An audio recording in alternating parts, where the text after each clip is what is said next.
है कि अगर आपको हिंदू राष्ट्र बनाना है तो क्या हमारे लोग हिंदू हैं नहीं या मान नहीं रहे हिंदू? क्योंकि आज जब आप भारत को पहले देखेंगे तो मुस्लिम हमारे प्रेसिडेंट रहे हैं, ठीक है, सरदार हमारे पीएम रह चुके हैं। उस वक्त तो मुझे नहीं लगता कि हिंदू खतरे में थे, है ना। जब आपके हर पोजीशन में अब हिंदू लोग बैठे हुए हैं तो अब हिंदू राष्ट्र बनाने की क्या जरूरत है? अब हाँ, अब तो सरकार है ना आपकी, तो हिंदू खतरे में कैसे हैं? सारे पोजीशन होल्डर आप सारे बड़े बड़े पोजीशंस में आप बैठे हुए हैं, तो हिंदू खतरे में कैसे हुआ? इसका मतलब ये है कि आपको पोजीशन मिल गई तो आप ध्यान नहीं दे रहे हैं। जब नहीं थी तब सब कुछ ठीक था। ये कह रहे हैं ना, मैं एक कर रहा हूँ, सबको एक धागे में पिरो रहा हूँ, मैं सबको देखिए एक साथ लाने की कोशिश कर रहा हूँ मैं सारे। कैसे? जात पात खत्म करके देखिए। कैसे जात पात की करो, कैसे? हिंदू वही तो मैं आपसे पूछ रही हूँ, कैसे जात खत्म करेंगे? जात खत्म करने का तो उन्होंने डॉक्टर अंबेडकर ने बोला हुआ है ना कि आपको एनालिसिस ऑफ कास्ट पढ़ा है ना आपने, तो उसमें उन्होंने बताया हुआ है कि जात को कैसे खत्म करना है। आप इंटरकास्ट मैरिज करिए, क्या वो कर रहे हैं इंटरकास्ट मैरिज?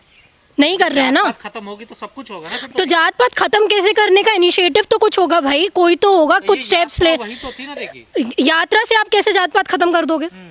यात्रा से आप जात पात कैसे खत्म करोगे? लोगों को जागरूक कर रहे हैं वो, देखिए ऐसे नहीं होती जात पात खत्म। जात पात खत्म करने के लिए आपको ये मानना जरूरी है कि सब एक जैसे हैं। ये मनुस्मृति को मानने वाले लोग हैं गजेंद्र जी। ये मनुस्मृति को जब तक इन्होंने अपना मूल मंत्र माना हुआ है ना, जब तक ये उसको छोड़ेंगे नहीं तब तक ये एक नहीं हो सकते। क्यों दिक्कत नहीं है? मनुस्मृति में दिक्कत ही दिक्कत है। और दूसरे का तो छोड़ ही दीजिए, आप महिलाओं की बात पकड़ लीजिए। जब महिलाओं को घर से निकलने की आज़ादी नहीं है तो वो मनुस्मृति किस काम की हमारे? जब महिला को कोई काम करने का अधिकार नहीं है तो वो मनुस्मृति किस काम की हमारे? जगत गुरु जो हैं रामभद्राचार्य, वो कह रहे हैं बाबा साहब ने मनुस्मृति को पढ़ा ही नहीं था, उनको संस्कृत आती नहीं थी, उन्होंने वैसे ही जला दिया। तो हमें बता दी, तो मुझे बता दीजिए ना वो जगत गुरु जी। मैंने तो पिछली बार भी आपसे ये चीज़ बोली थी कि जगत गुरु जी ने अगर सब कुछ पढ़ा ही हुआ है मनुस्मृति, तो जो श्लोक इतने सारे हैं, ढोल गवार शूद्र पशु नारी सब ताड़न के अधिकारी, इतने जो सारे श्लोक हैं, हम तो बता रहे हैं, क्या वो मनुस्मृति में नहीं लिखे हैं? तो जो सही मनुस्मृति है वो दिखा दीजिए। और ये तो मैं नहीं बोल रही हूँ ना, ऑथेंटिक आपको मनुस्मृति पढ़नी है तो गीता प्रेस की पढ़ी है ना। डर क्या है हिंदू राष्ट्र से? डर कुछ नहीं है। जब कंट्री सेक्युलर है तो आपको हिंदू राष्ट्र बनाना क्यों है? हिंदू राष्ट्र किस बेस पे बनाओगे? अगर नहीं, मुझे आप एक बात बताइए, ऐसे कोई भी आ जाएगा, मुस्लिम आ जाएंगे कि हमको मुस्लिम राष्ट्र बनाना है, सिख आ जाएंगे कि हमको खालिस्तानी राष्ट्र बनाना है, क्या पार्लियामेंट में ये मुद्दे उठने चाहिए? मुझे बताइए आप, क्या सपोर्ट करेगी पार्लियामेंट इस चीज़ को? क्या पीएम सपोर्ट करेंगे? क्या दूसरे जो पोजीशन होल्डर है वो सपोर्ट करेंगे? नहीं करेंगे, क्योंकि ये धर्म में आपको जकड़े रखना चाहते हैं, है ना। वो चाहते हैं, क्योंकि देखो ना अभी धर्म में जकड़े हुए हैं, तभी तो डोनाल्ड ट्रम्प वहाँ पे बोल देता है कि हम इंडिया के ऊपर 300% टैरिफ लगा देंगे, तब हमारे लोगों का मुंह नहीं खुल रहा है, क्योंकि उनको पता ही नहीं है। वो धर्म से निकले तब तो उनको ये सारी चीज़ें पता चले ना। तो संतों का बस सपना ही रहेगा हिंदू राष्ट्र बनाना। हिंदू राष्ट्र बनाना अगर इतना आसान होता तो अभी तक बन चुका होता। हिंदू राष्ट्र बनाना अगर इतना रोड़ा है संविधान, अगर संविधान है तब तक हिंदू राष्ट्र क्या कोई भी राष्ट्र नहीं बन सकता है। ये कंट्री सेक्युलर रहेगी और हमेशा रहेगी। डॉक्टर अंबेडकर ऐसे ही संविधान लिख के नहीं चले गए कि उनको ये सारी चीज़ें पता थी कि हमारे बाद आने वाले लोग क्या क्या करने वाले हैं। वो आरएसएस से भी बहुत अच्छे से मशरूफ़ थे, वो इन लोगों से भी बहुत अच्छे से मशरूफ़ थे कि उनको पता था ये सारी चीज़ें कि ये करेंगे मेरे जाने के बाद। और उनको ये भी पता था कि मेरे लोग इतने बेवकूफ़ हैं कि वो सड़कों पर नहीं उतरेंगे। अगर वो सड़कों पर उतरेंगे तो उनके सपोर्ट के लिए उतरेंगे। और हमारे बेवकूफ़ लोगों को आप देख ही रहे हैं कि हिंदू राष्ट्र की पालकी सबसे ज़्यादा यही ढोते हैं और हमारी महिलाएं ढोती हैं, क्योंकि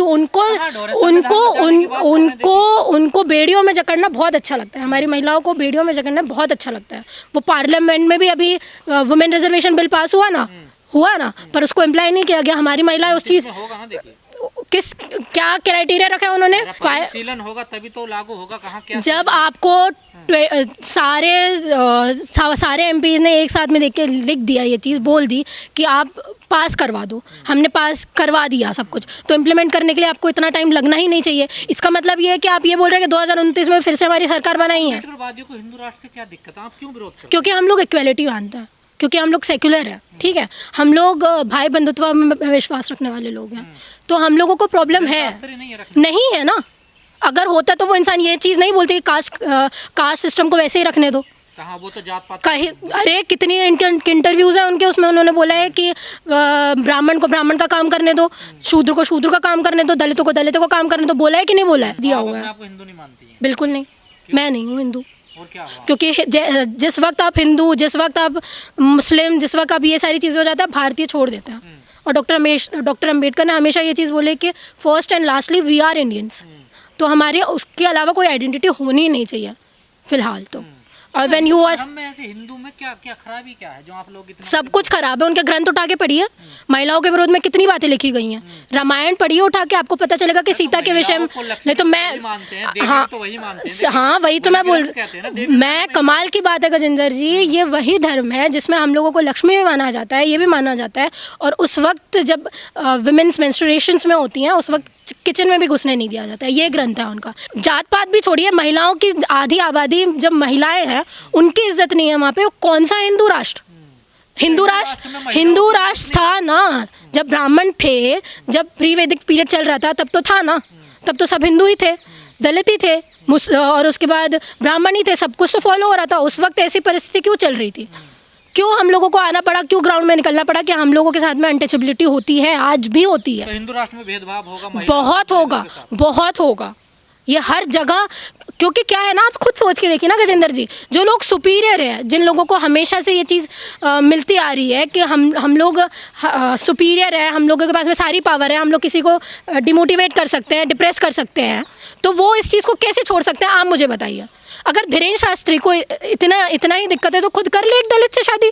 मैं तो बोल रही हूँ ना, जात पात। खाना खाने से क्या हो जाता है मुझे बताइए? खाना खाने से क्या हो जाता है? कुछ नहीं होता। क्या होता है? खाना खाने से क्या हो जाता है? जात पात हट जाएगी।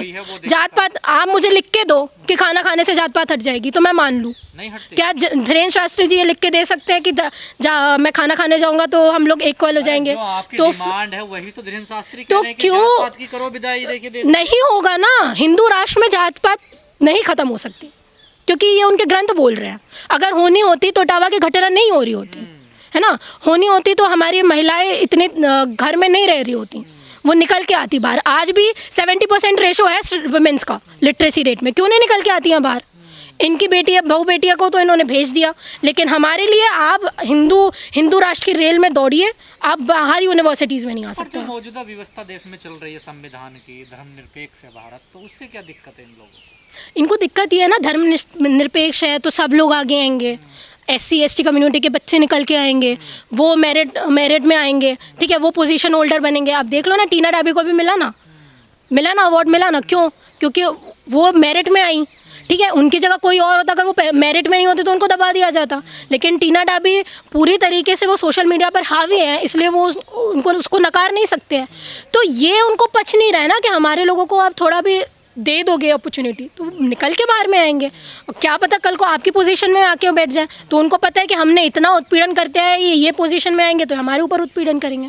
CGI साहब जो BR गवई साहब थे, वो आज उनकी फेयरवेल होगी, ये विदाई होगी, आज उनका लास्ट दिन है। उनके जो कार्यकाल रहा 6 महीने का CGI के पद पर, उस कार्यकाल को आप कैसे देखते हैं? क्योंकि उनके कई फैसले ऐसे रहे जिनकी सराहना की जा रही है, और कई फैसले ऐसे जिनका आपने भी विरोध किया। I don't think so.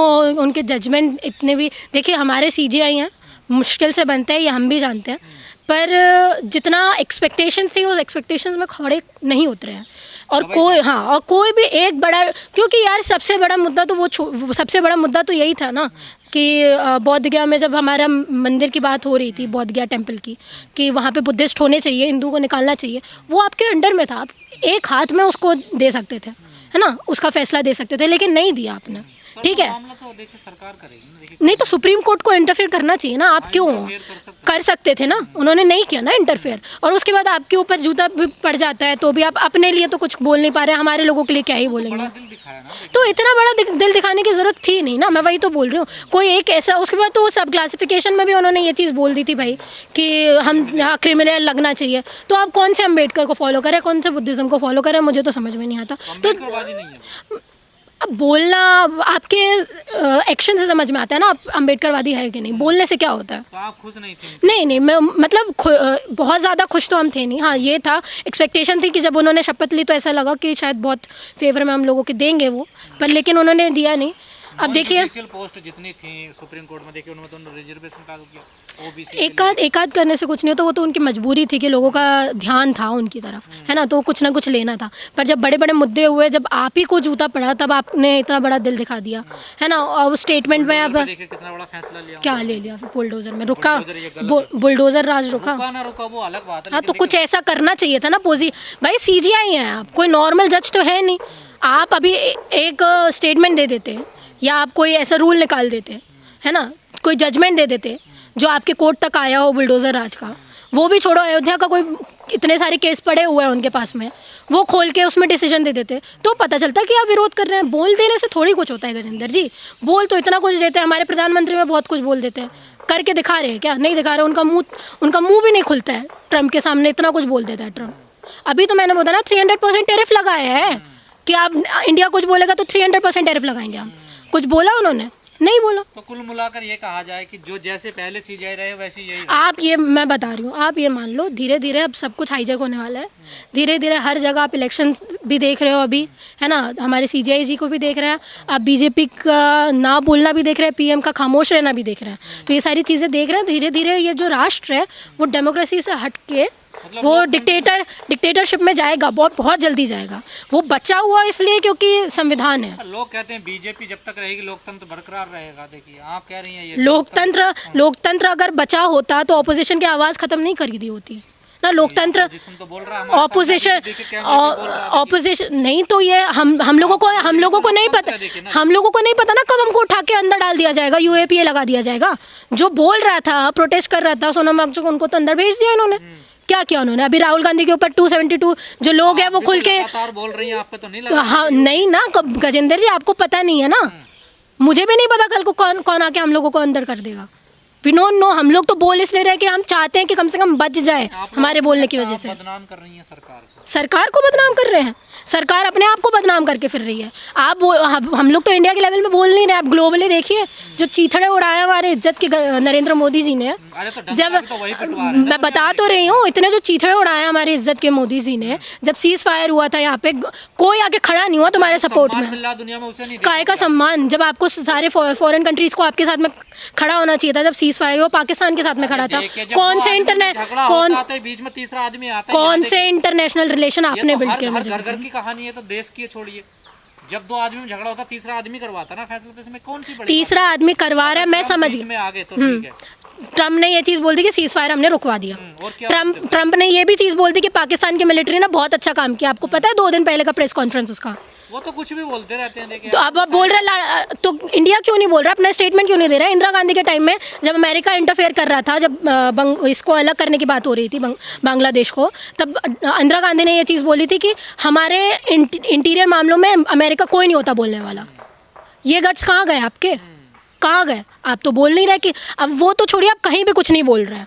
आप चाइना के ऊपर बोल रहे हैं कि हम चाइना के साथ में ट्रीटी कर लेंगे। भाई वो जो आपके अरुणाचल प्रदेश में घिर के बैठा हुआ है, आप उसके अगेंस्ट में तो कुछ नहीं बोल सकते, उसके साथ ट्रीटी करने पहुंच गए हैं। बिहार में चुनाव हुए, नतीजे आए, खुश हैं? ये वहाँ भी गड़बड़ हुई है? बिल्कुल हुई है, बिल्कुल हुई है। देखिए एक तरफा आपको ऐसा नहीं लग रहा है एक तरफा की एनडीए की जीत हुई है? जनता ने वोट दिया। हाँ, भर भर के दिया यार। इतना दिया है कि पूरा आंधी तूफान से पूरा ऑपोजिशन ही क्लियर कर दिया, इतने खतरनाक तरीके से। काम नहीं करते, चुनाव प्रचार नहीं करते तो क्या? देखिए सवाल इसमें तो ये भी उठता है, राहुल गांधी के ऊपर भी उठता है कि वो क्यों चले गए फॉरेन। जब इतना क्रूशल टाइम चल रहा था बिहार में, तो आप फॉरेन किस वजह से चले गए ना? सवाल तो आपके, हम ऑपोजिशन में हैं, इसका मतलब ये नहीं है कि हम किसी का सराहना कर रहे हैं कि जो ऑपोजिशन में हमने जो गलत काम किया हम उनके साथ में, बिल्कुल नहीं। सवाल राहुल गांधी से भी होना है और सवाल तेजस्वी यादव से भी होना है कि आपको किस बात का घमंड था इतना कि आप जीतेंगे। समीक्षा करनी पड़ेगी। हर चीज़ आप वोट चोरी में डाल दोगे। और मेरा तो सबसे बड़ा मुद्दा है, जब आपको पता है, आपने इतने प्रूफ दे दिए, ईसीआई के अगेंस्ट में आप इतना कुछ कर रहे हैं, जब आपने इतना कुछ बोल ही दिया है, जब आपको इतना कुछ पता ही है कि सब कुछ गलत हो रहा है, वोट चोरी हो रही है, तो ऑपोजिशन चुनाव लड़ क्यों रहा है? मतलब एक साथ में बाइकआउट कर देना चाहिए।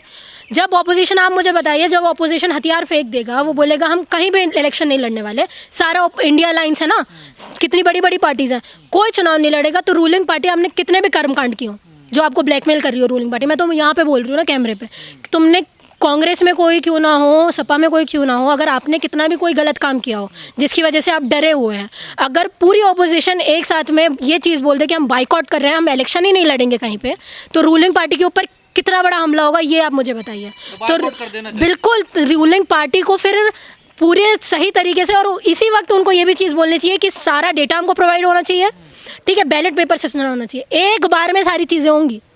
लेकिन यही है ना, आप भी चाहते हैं कि हम एक बार पावर में आ जाए, हमारे पास ईवीएम आ जाए तो थोड़ी वोट चोरी हम भी कर लें, हम भी पावर में आ जाए। तो ये कहीं ना कहीं आपका दिखाता है मेंटलिटी कि आप भी एक बार गद्दी में बैठना चाहते हैं। 70 साल में कांग्रेस ने बहुत सारे अच्छे काम नहीं किए सर, गिरे वो इसलिए क्योंकि बहुत सारे ऐसे काम थे जो जिससे लोग परेशान थे, जिससे जनता ने बिल्कुल, जिससे जनता ने नकारा। तो ये चीज़ समझिए आप।